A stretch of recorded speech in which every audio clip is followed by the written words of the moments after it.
forbindelse med Social Enterprise er vi i Hjælp Kommunen i gang med at konstruere en app.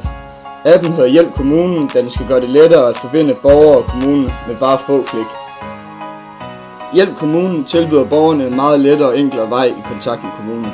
Hvis borgeren en dag ser et problem eller en vanskelighed i form af f.eks. et ødelagt skilt eller en hullet vej, skal man blot finde sin smartphone frem og tage et billede af problemet og derefter skrive en lille beskrivelse af stedet og problemet.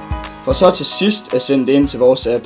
Hjælp Kommunen-appen vil så have toplister rangeret efter antal likes, så kommunen kan se, hvilke problemer borgerne helst vil have forbedret.